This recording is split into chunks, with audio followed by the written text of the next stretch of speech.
Bon, il y a quelques jours, je suis retombé sur une vidéo de Fusey au carré, qui est la chaîne secondaire de Fuse 3, où il avait publié tous les rushs d'une vidéo sans aucun montage. Alors, mes vidéos, je les fais pas du tout de la même manière.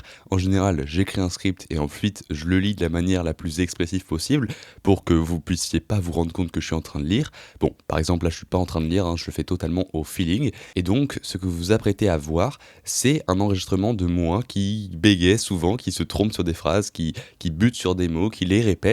Et donc, voilà, vous pouvez comparer entre la vidéo complète, qui est celle-ci, j'explore des jeux oubliés qui étaient populaires, et cette vidéo sans montage pour voir la quantité de montage que ça requiert. Et donc, je vous laisse me voir galérer à parler. Ok.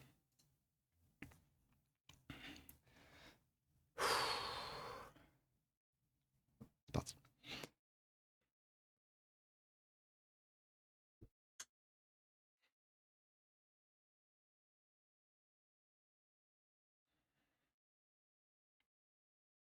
Tout le monde avait entendu parler de ces jeux, mais aujourd'hui, ils sont morts. Aujourd'hui, on va explorer plein de FPS auxquels presque plus personne ne joue, et en réalité, la plupart d'entre eux sont plutôt bien. Donc, le premier dont on va parler, c'est Titanfall 2, probablement le FPS le plus sous-coté de ces 10 dernières années. Et je pèse mes mots, il était excellent sur tellement de niveaux différents, que ce soit les graphismes qui étaient très bons, les mouvements du jeu qui permettaient de marcher sur les murs, faire des double jumps, des glissades, et bien sûr la fonctionnalité qui lui a donné son nom, les Titans, qui sont des puissants véhicules extrêmement poussés mécaniquement parlant, il y a un réel skill gap et ça prend du temps à apprendre. C'est pas juste un sac à PV avec un gros canon. Quand je suis retourné sur Titanfall 2, je suis un peu arrivé avec un état d'esprit d'un joueur. Quand je suis retourné sur Titanfall 2, je suis un peu arrivé à un... Quand je suis retourné sur Titanfall 2... Quand je suis retourné sur Titanfall... Purée, c'était dommage, j'ai bien commencé. Quand je suis retourné sur Titanfall 2, je suis un peu arrivé avec un état d'esprit d'un joueur FPS un peu basique, un peu limité. Je suis un peu... Quand je suis retourné sur Titanfall... Quand je suis retourné sur Titanfall 2, je suis un peu arrivé avec un état d'esprit d'un joueur FPS un peu basique. J'avais du mal à reprendre le jeu en main et j'étais à deux doigts de quitter. Sauf que j'ai réfléchi un peu et je me suis dit, attends, aujourd'hui la chose dont tu te plains le plus dans tous les FPS, c'est le fait qu'ils se ressemblent. Et là on te donne un FPS différent, complexe, profond, et tu te plains quand même. Juste attends, juste deviens bon au jeu. Et là, je suis monté dans mon premier Titan et je me suis rendu compte que c'est là que le fun peut se... Et je me suis rendu compte que c'est là que le fun peut vraiment s'obtenir, parce que même si j'aime plutôt bien le gameplay parce que même si j'aime bien parce que même si j'aime plutôt bien le gameplay en tant que pilote, donc infanterie quoi, les modes de jeu présents, c'est pas du les modes de jeu présents, c'est pas tout à fait mon style. Le jeu à la base avait été développé par des anciens développeurs de Call of Duty, donc c'est plutôt normal que les modes soient similaires, mais bon, perso, je trouve que le jeu est un peu trop sous Mais bon, perso, je trouve que le jeu est un peu trop sous cocaïne, un peu trop rapide, on meurt en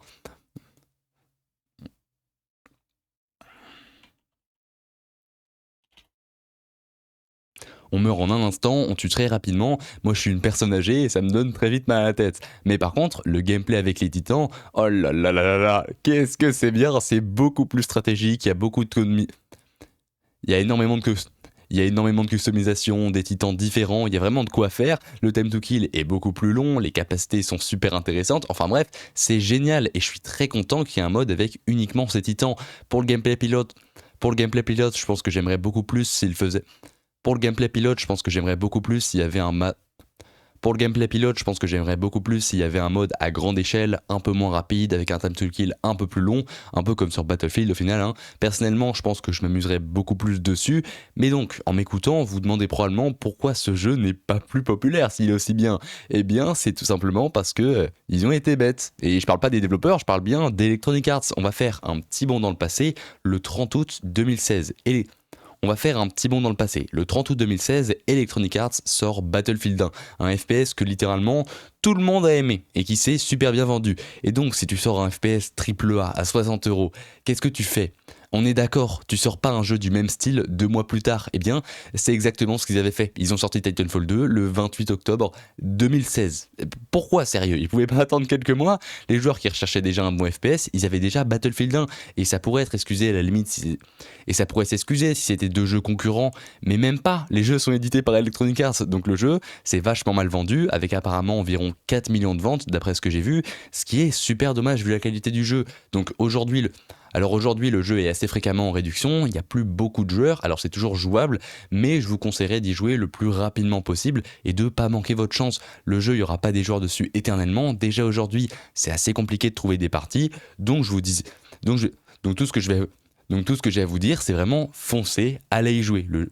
Donc tout ce que j'ai à vous dire, c'est vraiment foncez, allez y jouer, c'est un super jeu. Maintenant, le jeu dont on va parler, c'est World War 3. Bon, celui-là, il a jamais vraiment été populaire, hein, pour être honnête, mais il avait quand même vachement attiré l'attention au moment de son annonce, avec un trailer sur la chaîne GameSpot à plus de 4 millions de vues, ce qui est pas rien du tout pour un jeu indé, ce qui est pas rien du tout pour un jeu indé, mais malheureusement, il a été retardé encore et encore et encore. Originellement, il était prévu pour sortir en automne 2018, mais finalement, il est sorti fin 2022, plus de 4 ans après son annonce. C'est juste n'importe quoi. Et surtout, tous ceux qui avaient précommandé le jeu, parfois pour assez cher en plus, se sont fait totalement arnaquer, puisque le jeu est sorti free-to-play. Alors, au début, il a tout de même... Alors au tout début, il a tout de même... Alors au début, il a tout de même réussi à rassembler plus de 11 000 joueurs, mais très rapidement, les joueurs sont partis. Et aujourd'hui, il y a 200-300 joueurs actifs, donc c'est pas grand chose. Mais bon, est-ce que le jeu était bien au moins avec ces 4 ans de retard? Eh bien, ouais, c'était pas horrible, il y a 2-3 trucs intéressants, mais c'est pas dingue, le gameplay n'est pas du tout fluide, ça se voit qu'il y a beaucoup de choses qui ont été finalisées vite fait sans trop tester. L'optimisation du jeu est catastrophique, vraiment c'est terrible, avec mon ordi qui a ses specs, j'ai quand même pas mal de saccades, mais surtout, le jeu n'est pas très beau, donc il n'y a aucune raison que ça tourne si mal, quoi. Alors, il y a quand même moyen de s'amuser, hein. C'est un jeu qui essaye de ressembler à Battlefield, donc moi je m'y retrouve à peu près, on a des modes à grande échelle, avec des véhicules, mais malheureusement, le jeu fait un peu cheap, quoi, tout simplement parce que le studio derrière n'a pas beaucoup de budget, donc c'est normal que ça fasse cheap, parce que c'est cheap, mais... mais je pense que le plus gros problème de ce jeu, au-delà du gameplay pas fluide et des performances vraiment nulles et des cheaters, comme ce gars-là par exemple, qui glitch à travers un mur et qui est littéralement intuable, enfin c'est super ce jeu, c'est la lisibilité. On comprend pas ce qui se passe la plupart du temps, c'est très brouillon. Alors je sais pas forcément à quoi c'est dû, je pense que c'est en partie la faute de l'interface, mais je ne saurais pas expliquer exactement pourquoi, juste la lisibilité est bof et ça rend le gameplay encore moins bien. Enfin bref, c'est un jeu correct, mais auquel vous devriez probablement pas jouer. Par contre, vous devriez probablement vous abonner, hein, surtout si vous aimez la vidéo. Maintenant, il est temps de parler de XDefiant, le FPS qui était censé être le Call of Duty Killer, mais qui a été stoppé seulement 6 mois après sa sortie. Alors aujourd'hui, XDefiant, c'est toujours jouable, les serveurs fermeront le 3 juin, alors aujourd'hui, XDefiant, il est toujours jouable, les serveurs fermeront le 3 juin, mais on peut plus le télécharger ni l'installer.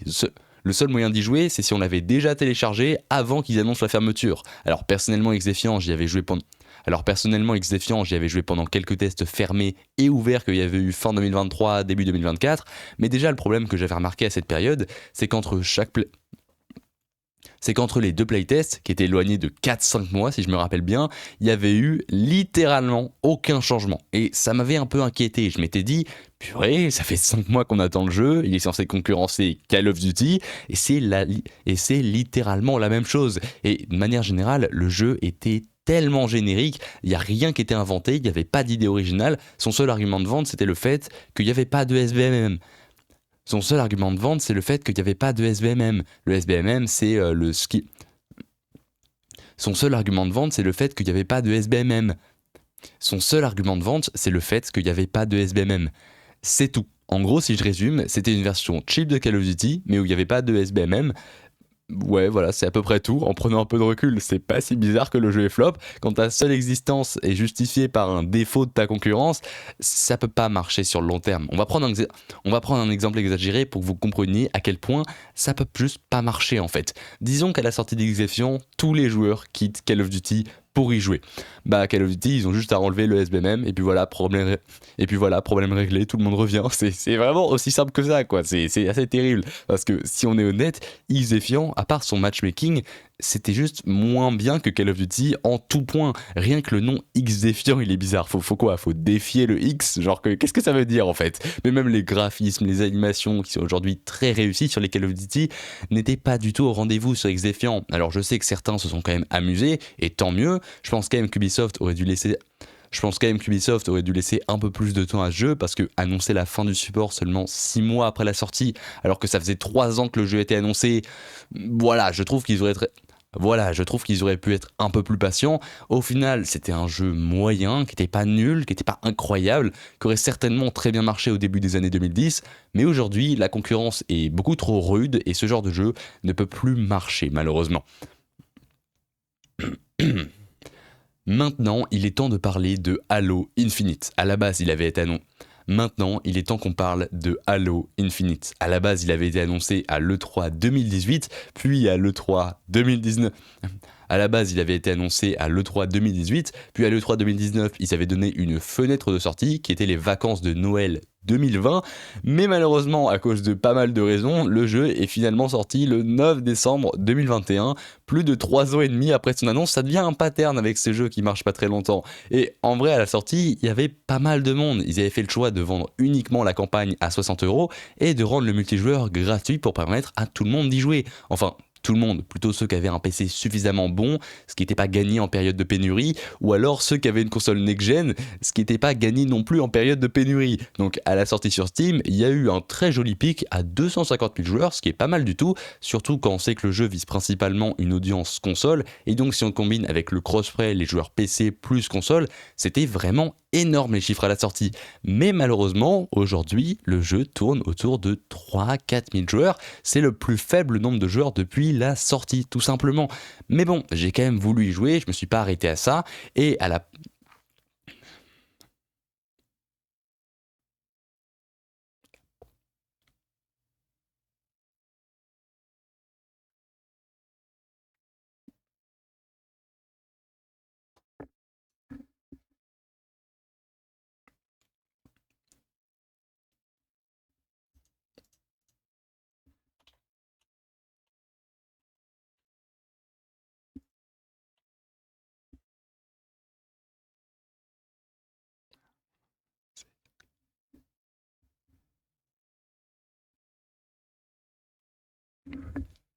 Mais bon, j'ai quand même voulu y jouer, je me suis pas arrêté à ça, et la première fois que je l'ai lancé, ça faisait un peu plus Et la première fois que je l'ai lancé, ça faisait un peu plus d'1 an que j'y avais pas joué. Direct, on me propose des skins, des Battle Pass à gogo, et ça m'a un peu agacé quand même. Je me suis dit, Microsoft, arrêtez de mettre des Battle Pass dans le nez. Si je le veux, je l'achèterai, vous inquiétez pas. Et donc, première chose que je fais, j'essaye de lancer une partie parce que je veux jouer au jeu.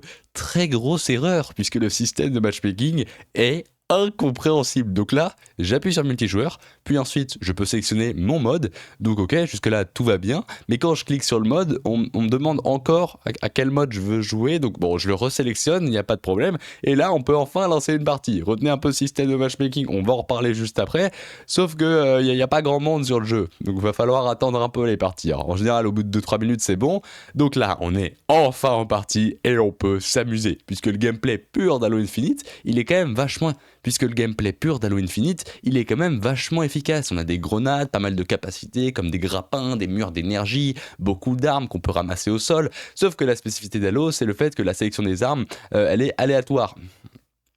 Sauf que la spécificité d'Halo, c'est le fait que la sélection des armes, elle est ou aléatoire dans les modes Fiesta, ou alors faut les ramasser au sol, sinon vous serez bloqué avec le fusil d'assaut par défaut. Mais bon, à part ça, le gameplay, il est quand même plutôt bon. Alors, je suis pas un grand joueur d'Halo, hein, j'ai uniquement touché à la Master Chief Collection quelques heures, et c'était très sympa d'ailleurs. D'ailleurs, maintenant que j'y pense, faudrait peut-être que j'y rejoue pour finir la campagne que j'étais en train de faire. Enfin bref, Halo Infinite... enfin bref... Enfin bref... Enfin bref, Halo Infinite, c'est un jeu qui est fun, ou pas vraiment en fait. Alors Infinite, c'est un jeu qui est fun, ou pas vraiment en fait, parce que c'est un jeu qui est clairement casual, c'est fait pour les joueurs console, et donc il y a quand même très peu de profondeur de gameplay, c'est vraiment easy to learn, mais pas hard to master en fait, c'est juste easy to learn, et en plus, il y a du SBMM, donc à votre première partie, donc à part votre première partie, ça va vite tryharder. Et pour couronner le tout, ça c'est vraiment la giga honte, il y a de l'aim assist au clavier souris. Pourquoi faire? Pourquoi faire? Sérieusement, juste ça me donne pas envie d'y jouer, ça me donne envie de le désinstaller instantanément. Juste ça me donne pas envie juste ça me donne envie de le désinstaller et de plus jamais y jouer de ma vie. Juste ça me donne envie de le désinstaller et de plus jamais y jouer de ma vie. Mais bon, pour l'instant je vais le garder sur mon ordi, hein, puisque on n'a pas fini dans ta... Mais bon, pour l'instant, je vais le garder sur mon ordi, puisque on n'a pas fini d'en parler. Ouais, faut qu'on parle du matchmaking, je vous en ai parlé juste un peu avant. Donc, comme je viens de le dire, ouais, je viens de vous... Ouais, est-ce que... Ouais, ouais, je vous en ai parlé un peu plus tôt. Donc, comme je... Donc, comme je... Ouais, j'en ai parlé un peu plus tôt. Donc, comme je viens de le dire, il y a du SBMM. Donc ça, c'est pas top. Mais ce matchmaking, juste ne fonctionne pas. Par exemple, à un moment, j'ai eu un bug où je pouvais plus lancer de partie. Je cliquais sur annuler la recherche, il se passait rien. Et il n'y avait aucune partie en cours de recherche. Donc j'ai dû Alt F4 le jeu comme un sauvage, juste pour lancer une partie dans un jeu AAA multijoueur qui est sorti il y a 3 ans. Genre, c'est ridicule. Et oui, j'ai oublié d'en parler, mais le temps de chargement quand tu lances le jeu après une mise à jour, non mais genre j'en fais des cauchemars. Tu dois rester genre 10 minutes devant ton ordi à attendre pour qu'au final le matchmaking, il fonctionne pas. Non, c'est juste pas possible. Enfin bref, Halo Infinite, c'est un jeu qui est pas trop mal, mais je me vois tellement pas y jouer plus que 2-3 heures tous les quelques mois. Oui, on peut peut-être s'amuser, mais on peut aussi vraiment s'ennuyer, donc on va passer au jeu. Donc maintenant, on va passer... Donc maintenant, on va passer au jeu donc maintenant, on va passer au jeu suivant qui va être The Finals. Bon, lui, il est pas vraiment mort. Alors c'est vrai qu'il a perdu 90% de ses joueurs, ce qui est pas super, mais il conserve quand même une bonne base de joueurs. Aujourd'hui, il tourne autour de 10-15 000 joueurs. Avec la nouvelle saison, il y a même eu un pic à 25 000. Alors c'est un peu en baisse depuis quelques temps, mais ça va. On trouve toujours des parties assez rapidement, et c'est en partie grâce au fait qu'il est sorti sur console et qu'il y a du crossplay. Donc en termes de joueurs, c'est pas trop un problème. Mais bon, au-delà de ça, The Finals, c'est juste une merveille. L'esthétique, la direction artistique sont aux petits oignons, le gameplay est l'un des plus satisfaisants auxquels j'ai jamais joué et les modes de jeu sont super innovants. Donc par où on commence? Alors peut-être pas, allez, peut-être par les modes... Donc, par où on commence? Allez, peut-être par les modes de jeu. Donc, dans The Finals, le mode principal, c'est l'encaissement. C'est un mode avec 3 ou 4 équipes de 3. Et le but, ça va être d'ouvrir des caisses remplies d'argent, attendre qu'elles se déverrouillent, puis les prendre et les envoyer vers une station d'encaissement. Une fois que l'encaissement aura commencé, il faudra le défendre pendant environ 2 minutes des autres équipes qui pourraient voler le pactole si toute votre équipe meurt. Donc ça, c'est le cœur de The Finals. Alors, je vous ai pas expliqué toutes les finesses et la complexité qu'il peut y avoir. Ça sera à vous de le découvrir, parce que vous allez jouer à ce jeu, parce que vous allez y jouer. Voilà. Croyez-moi, vous allez y jouer à la fin de cette vidéo. Ensuite, en termes d'armement, on a énormément de choses, et on n'est pas sur Call of. On n'a pas juste 80 variations du même fusil d'assaut. Ici, ça va de l'épée, en passant par le lance-flamme, et sans oublier, bien sûr, le fusil à pompe enflammé. Ça, ouais, c'est très commun dans les jeux. On a vraiment une extrême variété, et pour ceux qui avaient joué à l'époque, c'est pas si différent de Team Fortress 2. Mais bon, la mécanique la plus intéressante de The Finals, ça reste bien sûr la destruction phénoménale. Littéralement, tout peut se détruire. Mais littéralement, tout peut se détruire. Mais vraiment tout. C'est extrêmement impressionnant et ça change totalement la manière dont on approche les maps. Malgré le fait qu'il y en ait seulement 8 au total, il y a tellement de possibilités qu'au final, vous oubliez... Il y a tellement de possibilités qu'au final, vous oublierez que vous jouez souvent dans les mêmes environnements. The Final, c'est également un jeu qui est plutôt bien équilibré. L'une des plus grosses critiques à la sortie, c'était justement l'équilibrage, qui était assez catastrophique. Mais aujourd'hui, pratiquement tout est viable. Il n'y a pas réellement de trucs. Il n'y a pas réellement de trucs OP, et c'est une expérience qui est géniale. Et même si vous n'êtes pas très intéressé dans le mode dont je vous ai parlé un peu plus tôt, récemment, en saison 6, ils ont rajouté du match à mort. Donc maintenant, on a enfin un mode totalement casual. Et ça fait super plaisir, car c'était l'un des problèmes qu'avait le jeu à la sortie, le fait d'avoir que des modes qui prenaient un peu trop à... Parce que c'est l'un des problèmes qu'il y avait de base. Donc je pense que... Parce que c'était l'un des plus gros problèmes à la sortie. Donc je pense que vous l'aurez compris, mais si vous avez une console ou un PC, allez y jouer. Et il est même sorti sur PS4, donc il n'y a aucune excuse, d'accord? Même les joueurs old-gen, vous pouvez y jouer. Bon, ça c'est pas sur l'Xbox One par contre. Bon, voilà, maintenant... Bon là, on a parlé de plein de jeux assez gros budget. Ah, non, je vais pas dire ça. Donc maintenant, il est temps de parler du dernier jeu dont on va parler aujourd'hui. Donc maintenant, il est temps de parler du dernier... Donc maintenant, il est temps de parler du dernier FPS dont on va parler. Donc maintenant, il est temps d'aborder... Donc maintenant, il est temps d'a...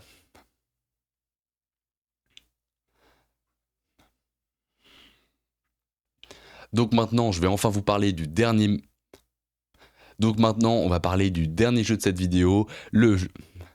Donc maintenant, on va parler du dernier jeu de cette vidéo, Ligne de Front. C'est un FPS gratuit sur lequel beaucoup de youtubeurs avaient fait des vidéos qui avaient extrêmement bien marché, avec celle-ci à 1,6 million de vues, là une vidéo de Cyril avec 780 000 vues, ou encore celle-là avec 1,5 million de vues. Et peut-être que vous allez me demander, mais pourquoi un FPS random attire autant l'attention de autant de youtubeurs? Eh bien, tout simplement parce que ça, là, le jeu que vous êtes en train de voir actuellement, il a été fait sur Roblox. Ouais. Ce que vous êtes en train de regarder actuellement, c'est Roblox. Donc il n'y a rien besoin de télécharger. Et le jeu, donc il n'y a rien besoin de télécharger pour y jouer. Et le jeu tourne super bien. Alors, pour ceux qui adorent Call of Duty, pour ceux qui adorent les Call of Duty de l'époque, pour ceux qui adorent les Call of Duty de l'époque, ce jeu, pour ceux qui adorent les Call of Duty de l'époque, ce jeu c'est plus ou moins ça. Vous avez une arme principale, une arme secondaire et une grenade. Vous avez une arme principale, une arme secondaire.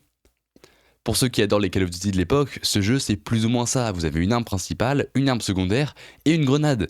C'est tout. Vous n'avez pas de capacité ultime, de lance-grenade ou de perce. Là, c'est juste les fondamentaux qui sont présents. Et c'est très bien comme ça, puisque au moins le jeu se concentre sur le plus important, jouer et tuer des gens. C'est un jeu de tir, et donc on tire. On passe pas la matinée à télécharger une mise à jour de 50 gigas avec la moitié qui est probablement juste pour des skins. On passe pas non plus une demi-heure à naviguer dans les menus, à choisir le mode de jeu. Là, on clique simplement sur jouer et c'est parti. Oui, je suis révolté. Oui, je suis révolté.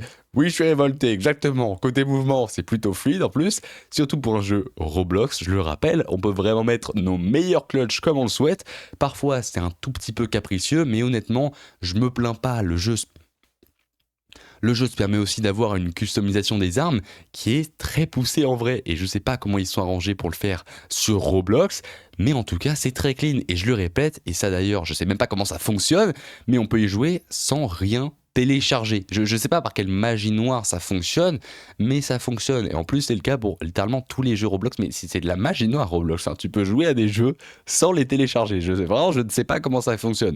Mais bon, malgré tout ça, aujourd'hui le jeu. Malgré toutes ces qualités, aujourd'hui le jeu tourne autour de 1000 joueurs. Alors, on trouve quand même des parties sans trop de problèmes, mais vu toutes les qualités, ça semble quand même un peu faible. Alors, je pense que la principale raison, c'est le fait qu'il y ait vraiment très peu de contenu dans le jeu, hein. Il doit y avoir 4 ou 5 maps, et au début, on a seulement deux armes, la M4 et la MP5.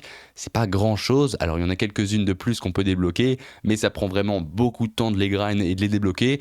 Pour les plus, pour les plus impatients, c'est possible de les acheter avec de la vraie argent. Moi, je le ferai pas parce que je vais pas mettre de l'argent dans Roblox. Ouais. Moi, je le ferai pas parce que je vais pas mettre de l'argent dans Roblox. Hein, Moi, je le ferai pas parce que je vais pas mettre de l'argent dans Roblox. Hein, on va être sérieux 2 minutes. Donc, voilà, c'est les 6 jeux dont je voulais vous parler aujourd'hui, qui étaient populaires un moment ou un autre, mais qui aujourd'hui le sont beaucoup moins. Et donc, je vous recommande d'y jouer à la plupart, sauf peut-être World War 3 qui vaut pas trop le coup, et Xefiant on peut plus y jouer non plus, mais les autres, allez y jouer, c'est quand même plutôt fun. Et donc, voilà, c'est à peu près tout pour cette vidéo. J'espère que vous l'aurez apprécié. J'espère que vous l'avez apprécié. Abonnez-vous et je vous dis. Et donc, c'est à peu près tout pour cette vidéo. J'espère que vous l'avez apprécié.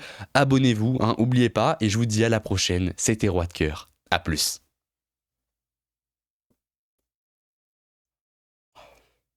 Je pense, j'ai rarement fait un enregistrement aussi fluide et aussi nickel.